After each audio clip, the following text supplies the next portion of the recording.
The demigods saw Lord Shiva sitting under that tree, which was competent to give perfection to mystic yogis and deliver all people. As grave as time eternal, he appeared to have given up all anger. Purport.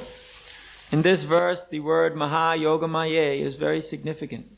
Yoga means meditation on the Supreme Personality of Godhead, and Maha-yoga means those who engage in the devotional service of Vishnu. Meditation means remembering, smaranam. There are 9 different kinds of devotional service, of which smaranam is one process. The yogi remembers the form of Vishnu within his heart. Thus there are many devotees engaged in meditation on Lord Vishnu under the big banyan tree. The Sanskrit word Maha is derived from the affix Mahat. This affix is used when there is a great number or quantity. So Maha-yogi indicates that there were many great yogis and devotees meditating on the form of Lord Vishnu.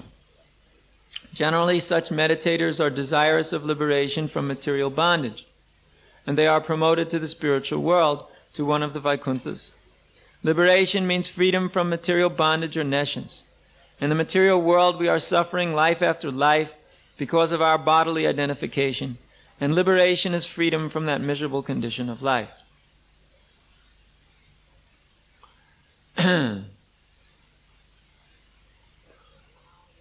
Tasmin Maha-yoga-maya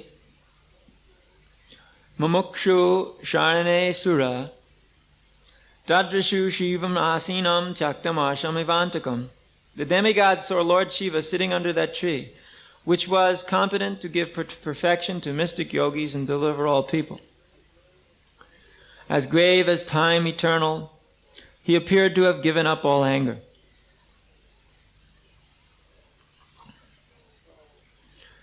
So, after this horrible event, the Daksha Yajna, whereby all kinds of offenses, blasphemy, and ruination of spiritual life occurred amongst different classes of brahmanas who were engaged in cursing each other because of Daksha's offense against Lord Shiva. The sacrifice then, being ruined, was abandoned. Everybody who was left ran as quickly as he could to his own place to take shelter. And Lord Shiva, he also went back to his own place, Kailash, where he sits underneath a very big banyan tree in great transcendental bliss. Now, Lord Shiva gave up all of his anger. Lord Shiva is not by nature angry. By nature, he's peaceful, sitting under that tree, meditating on Lord Sankarshan, his worshipful Lord who's within the heart. So, but because he's the Lord of the mode of ignorance, sometimes great anger will arise in order to accomplish a particular purpose. This is, of course, anger is a function of ignorance. After a certain amount of degradation has taken place. When one becomes angry, when he's frustrated in the material world. But there's another form of anger which has nothing to do with that. And that form of anger is when something is wrong and it must be corrected.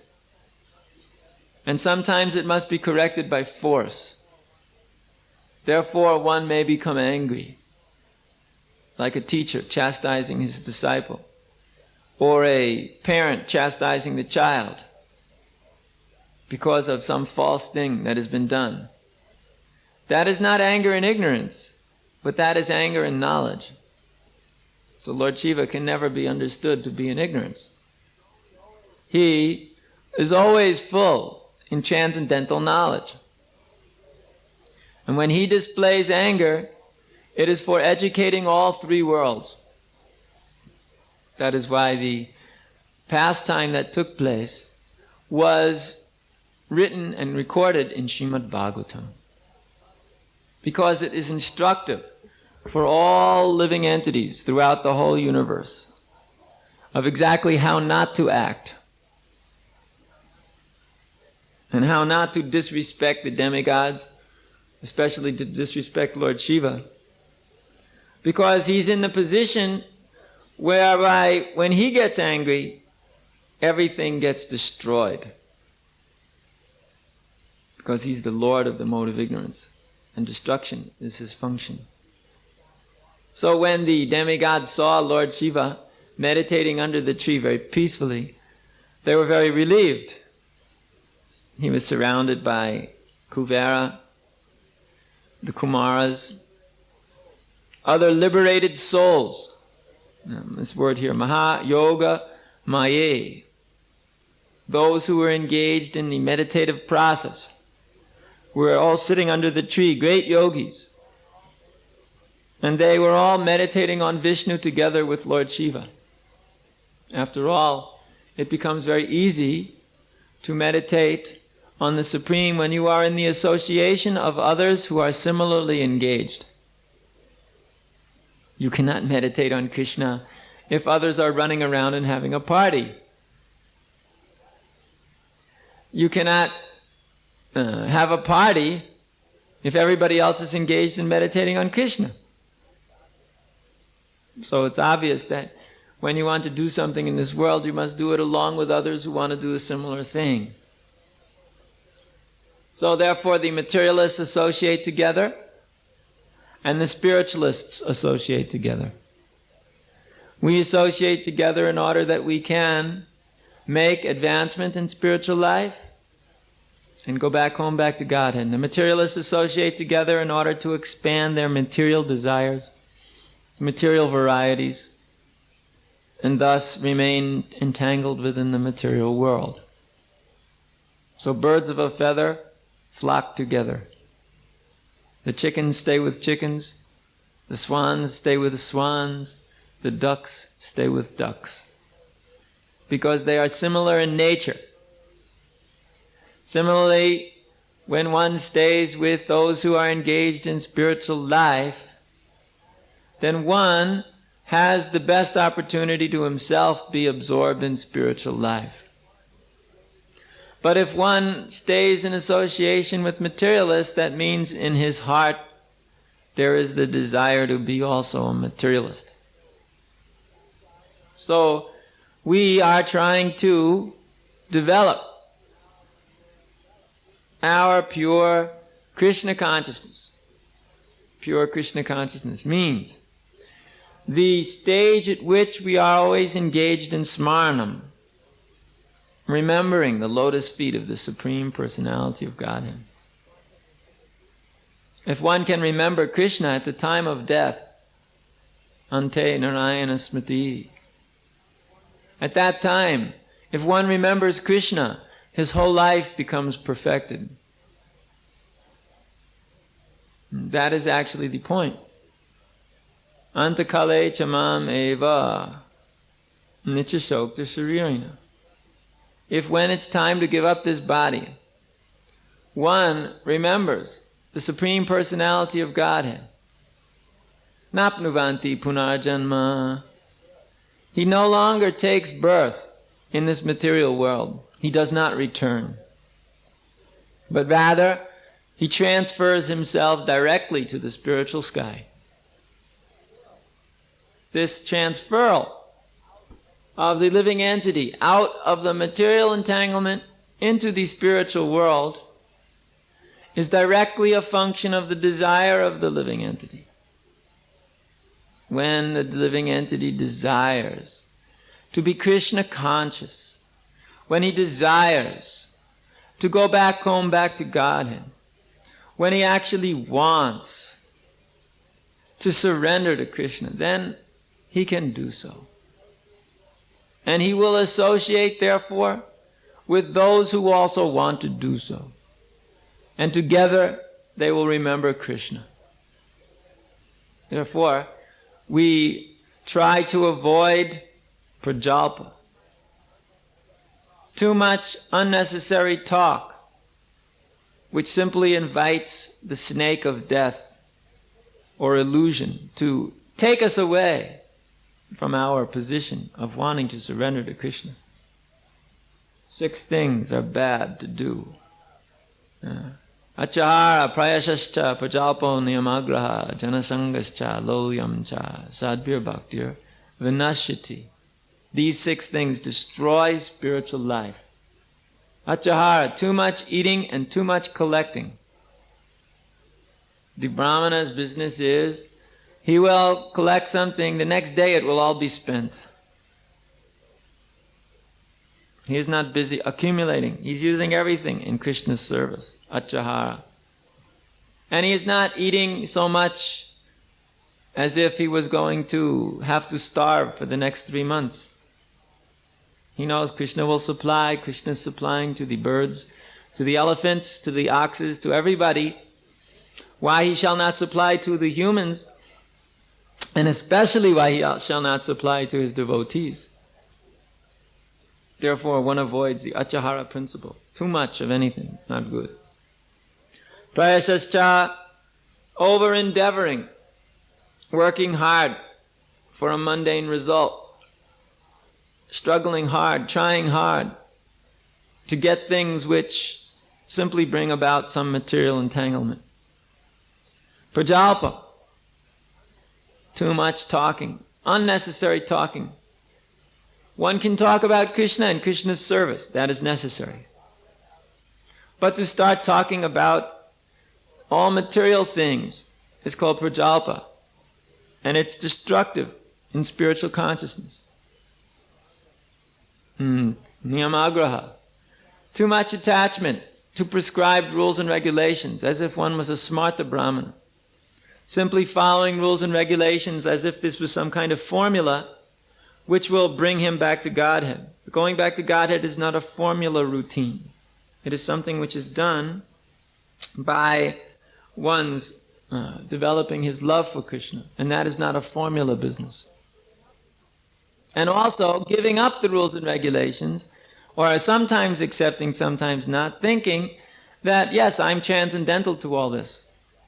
I don't need to follow any rules and regulations. Both are equally dangerous. Too much accepting, too little accepting.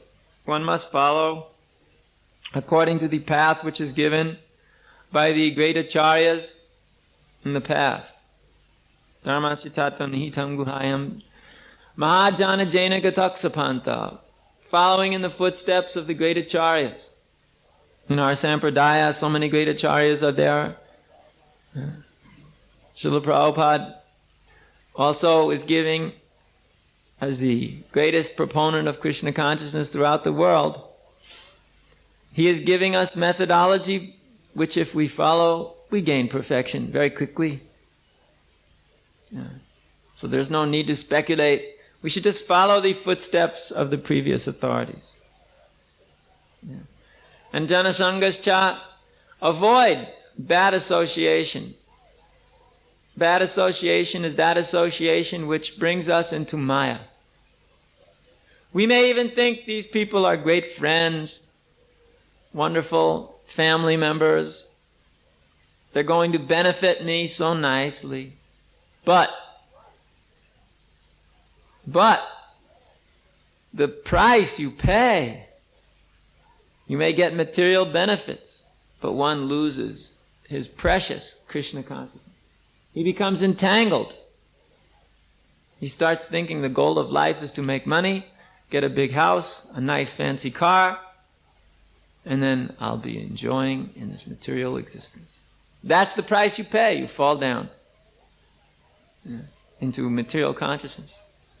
And lolyam cha, avoid excessive longing, meditating, crying, begging. Oh, I want these things. Greed. Give me. Then you pray to God, give me this, give me that, give me this other thing. Please. Ooh, I want this so much. Yes, and then one immediately becomes captured by the net of Maya. Maya throws her net on you, and you're wrapped up in all these desires, and the more you struggle to fulfill these desires, the more the net gets tighter and tighter, till finally one's all wrapped up and can't move anywhere, and boom, it falls over like some dead animal. And he's thinking, I'm free, I'm independent, I can do what I want. I'm not wrapped up. No, look, I've got my house, my car, my family, my bank balance, my properties, my relatives. I'm free. Yes, but just try and do something that is not good for economic development or sense gratification, and see how free you are. Immediately the whip of the material nature starts slashing across your back. Dog! Get back to work. Represented by all of one's so-called friends, relatives, and family. They start demanding, what's the matter with you? Even thinking of something else than making money and enjoying life. What's wrong with you? Fool! You must! And thus one is wrapped up hand and foot. Captured! We're all captured by the material nature, and thus we are all suffering. Yeah. Mostly meditators are trying to become liberated from the material bondage because they know well the suffering which occurs when one is captured in the material world. Therefore they are liberated, they're meditating just to become liberated. But we are meditating because we are trying to develop our relationship with Krishna. We are not the ordinary form of those desiring liberation. No, because we actually know that real liberation means engaging in the activities of the transcendental form, spiritual form. Muktir hitvanyatarupam sarupena vyavastiti. To engage in one's swarupa, his spiritual form, in the service of Krishna, in the spiritual sky. Freed from all the inebrieties of the material nature. The illusion, the intoxication of this material world, which makes us think, I'm the enjoyer, I am the controller, I am the one who should be firmly in control of this material world. And if it's not so, I have to keep on working just so that it will be so.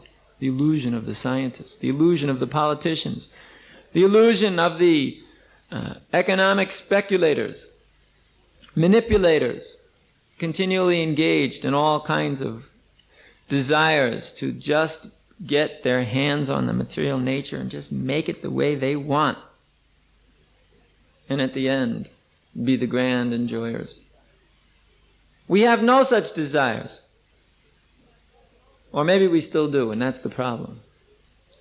But this Krishna consciousness movement is meant to free us from such desires. By engaging us in hard work for Krishna. Normally one engages in kashtan kaman.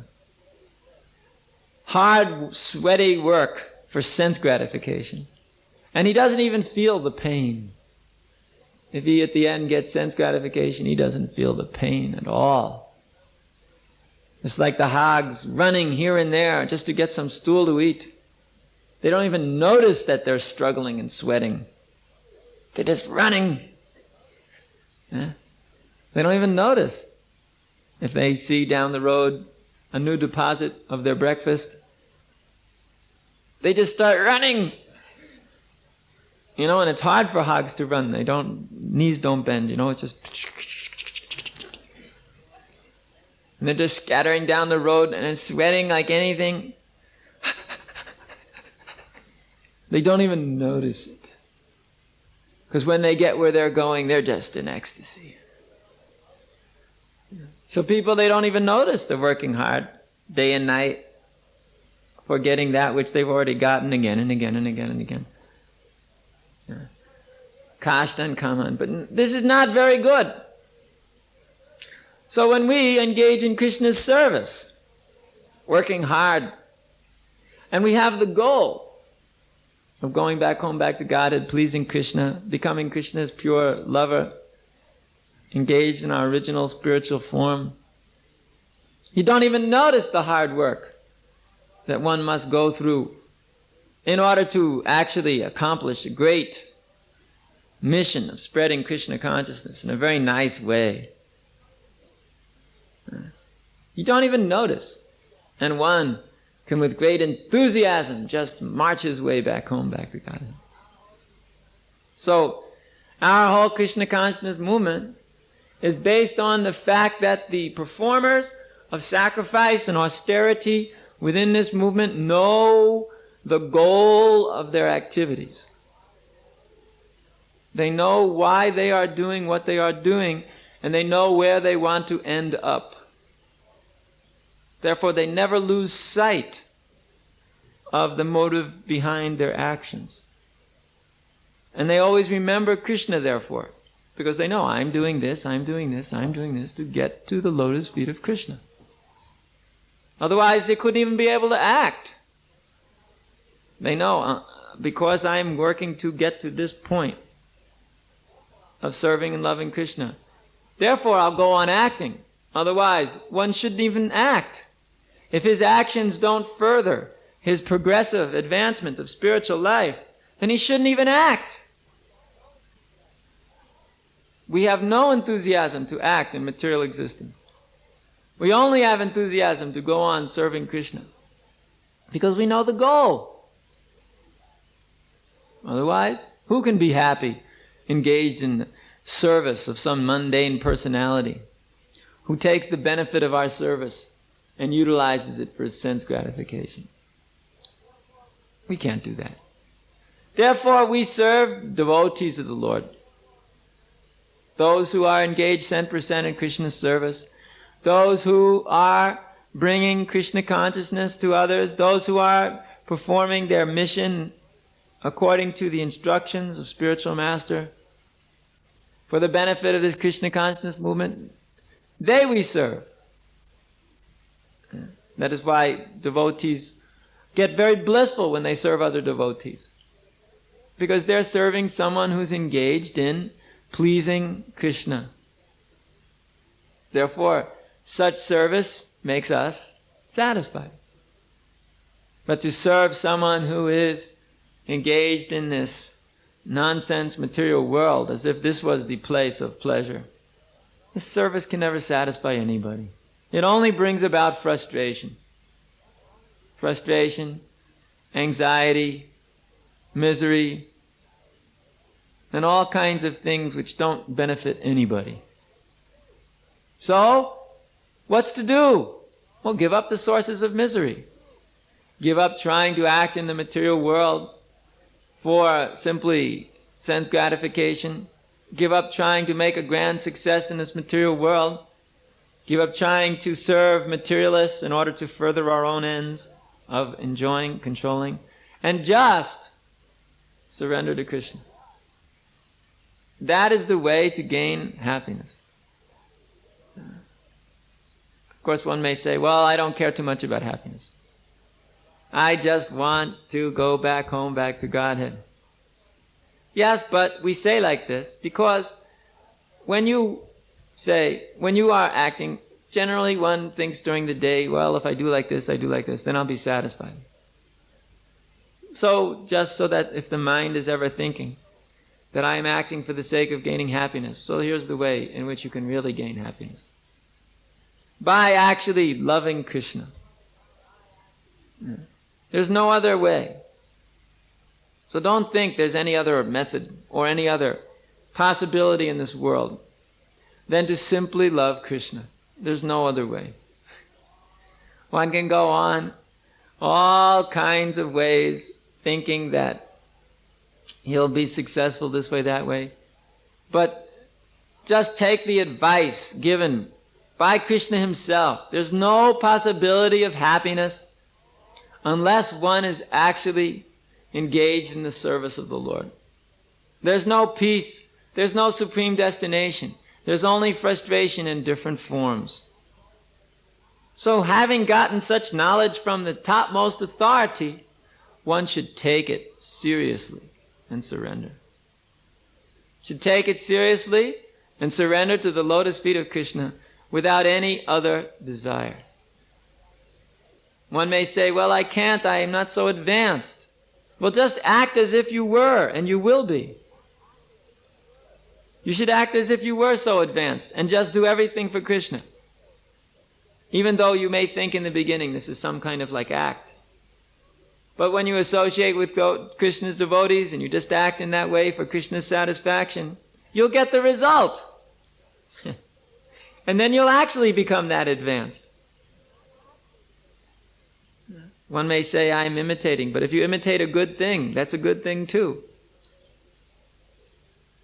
If you are doing some service to Krishna, but you may not be doing it in the proper, with the full conviction of heart, but you still do it, then you will get the conviction of heart. It's a product of purification. So let us just go on, trying more and more to serve Krishna better and better. Then we will actually become established in our spiritual life. Are there any questions? Yes.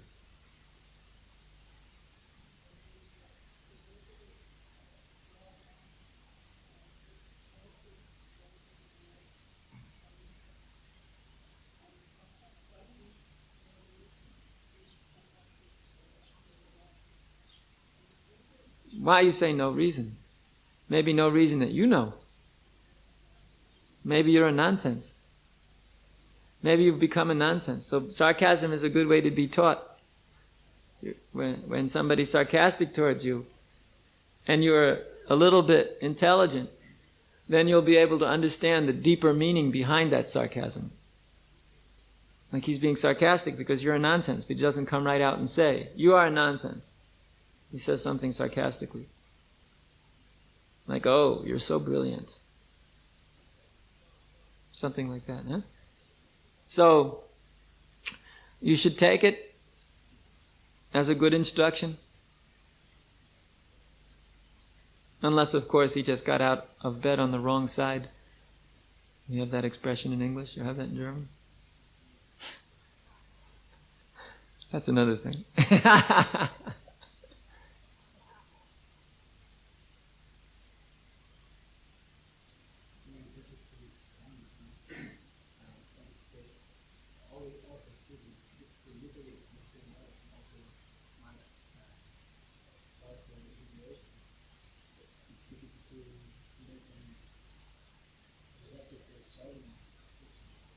First, you make them enthusiastic for finding out why they're in the suffering condition and how to attain liberation. Then serving Krishna comes automatically. That's what our books are for, just that class of man.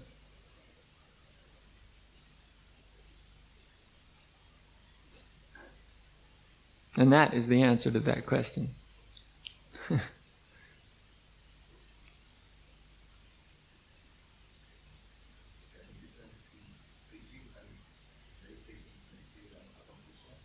Sure. One is for oneself, and the other is for everybody else, and oneself included. Preaching is higher. Preaching activity is the highest. It includes one's own benefit.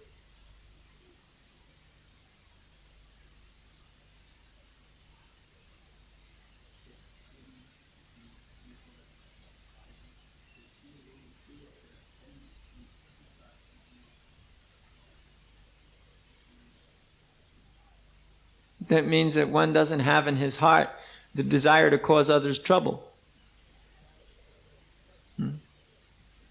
But sometimes, for instance, like the spiritual master, his business is to be a professional fault finder. He's got to find faults in his disciples and chastise them, criticize them. But as far as others are concerned, it is not his business to always be engaged in criticizing others. They can do whatever they want. That's their problem. Unless, of course, he has some position which he has to criticize others with. But it's not that in his heart he wants to do it, or he has to do it. Like there's some lust in the heart to criticize others. as there is when one is simply envious. When one is envious, then he just loves to criticize others because it makes him feel good. See how bad you are, you see how bad he is, see how bad he is. And what's the implication? I'm great.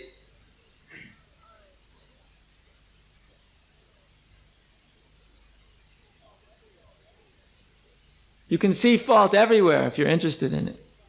It's no problem. But to see the good qualities is difficult.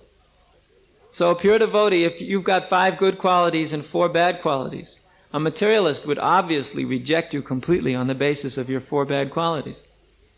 But Krishna's devotee, he sees the 5 good qualities and says, well, he's got something bad. All right. Well, let's engage him according to the good qualities and the bad will go away.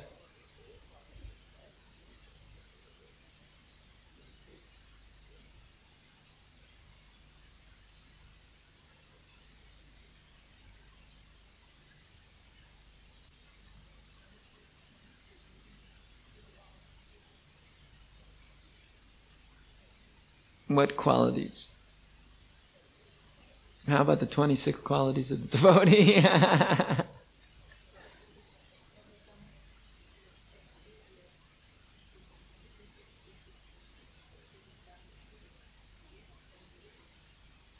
Well, you want to know how one becomes a Sankirtan devotee?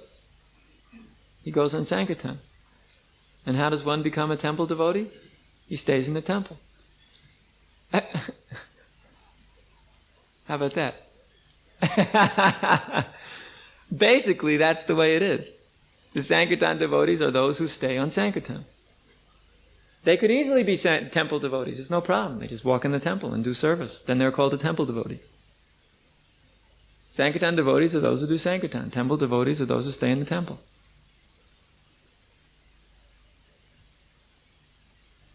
But nothing. Those who get themselves out the door, it's a desire. You pick yourself up, put yourself out the door. Then you too are a Sankirtan devotee. How about that? Therefore, we started in almost all the other temples in the zone. There's 1 day a week, everybody out and sells books. Even those who are doing other things, other paraphernalia. Just 1 day a week on Friday. Everybody in the whole temple out the door and just distribute books. Shut down the whole place. 1 man can take care of the deities, 1 man can just prepare, cook for the deities. Revolution, yes. Of course, we may have a revolution in the Pujari department after that statement, but that's the way it should be, and everybody else out the door. And then, after a while, when you see 1 day a week, it's not so hard. That 1 day a week, I'm a Sankirtan devotee too. Why? Because you're on Sankirtan. If you go on Sankirtan, you're a Sankirtan devotee, isn't it? Then gradually one thinks, well, I can do this 2 days a week, or 4, or 6. Why not? How about that? Is this a possible program? Why not?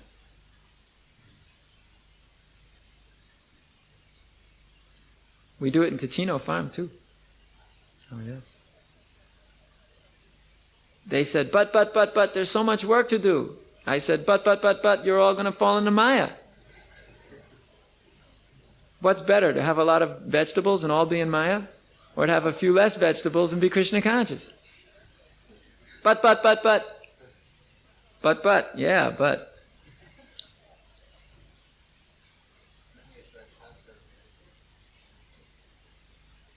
Yes, whatever is practical. Minimum. Strip it down, minimum. Anyway, I actually hadn't intended on just throwing bombshells like this in the middle of the class. It was just a natural response. Generally, we like to do these things in a more organized way. It's all your fault. Blame her. Because of her intense desire to go on Sankirtan, I just had to say this. Very good question.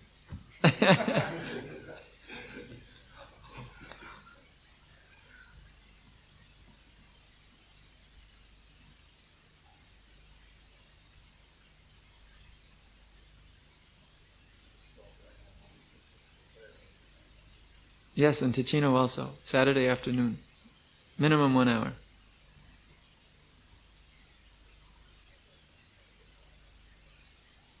But. Yes, but.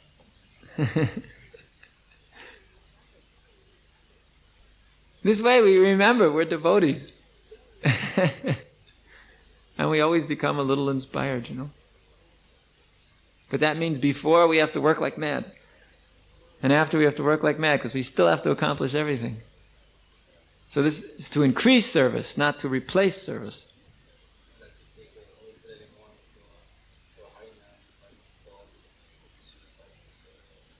And usually it's better you go in the afternoon, because then you get the whole morning time to do everything. You get out, do everything, and then, okay, everybody zoom, in the car, zoom, off. Anyway, you make arrangement in any way you like.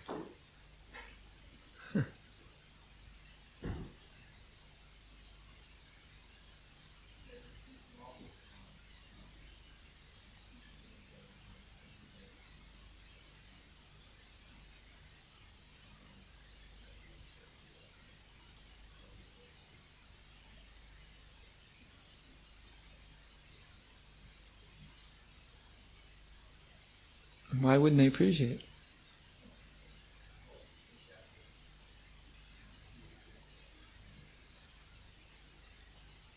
This was written sometime around 58, 59? Long time ago. It was right after the first announcements of the Sputniks. Before anybody had done anything in space. And Prabhupada thought, well, if these people are so interested in space, well, we'll tell them how you can really go to other planets. Why you should bother going in a Sputnik. You should go there by mystic power.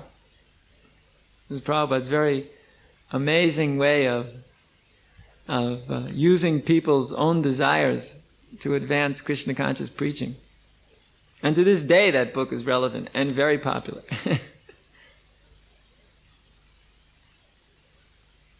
Ishopanishad was written much later, after Prabhupada came to America, I think. One of the first manuscripts also. But also very important. What more to say? Most devotees, in the older days, became devotees because they read Sri Ishopanishad. It's the biggest devotee-making book there is, by the way. In the history, you will find most devotees joined because they had at one point or another read it in Sri Ishopanishad. Many of them, anyway. Especially amongst our German devotees. That was the book which brought devotees. So if you distribute Sri Ishopanishad, you'll make devotees too. All of Prabhupada's books make devotees. But some are especially because they're more simple to read. And they're not big, huge books, People don't get scared.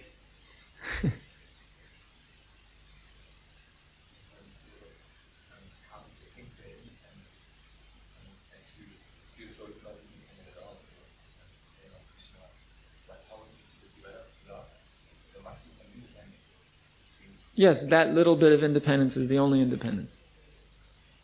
We don't say not independent at all, we say independent. But very small independent, to choose to love Krishna or not.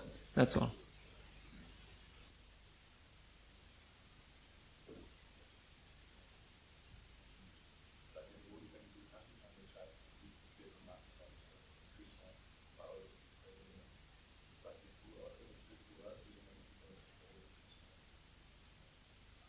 Well, they have no such problems as we have.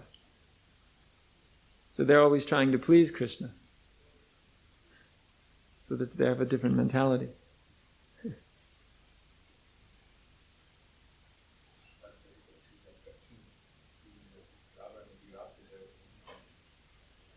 But that independence, when one is in pure love with Krishna, disappears. And one makes his desire the desire of the loved one. That's his independent choice, to do that. Then the independence disappears.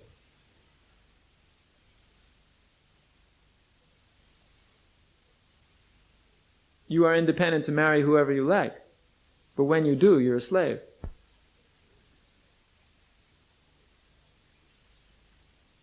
So your independence is there, but you use your independence to bind yourself up.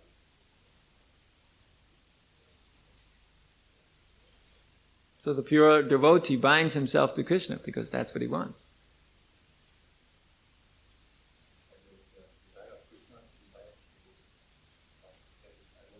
How about the desire of the devotee is the desire of Krishna? In other words, he makes his desire the same as Krishna's.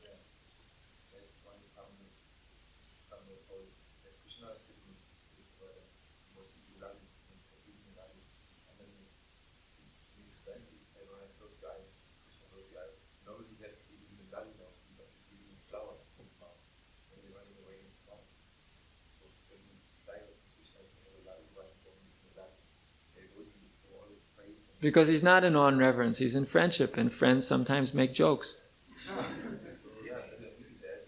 But that's Krishna's desire too, to have friends like that.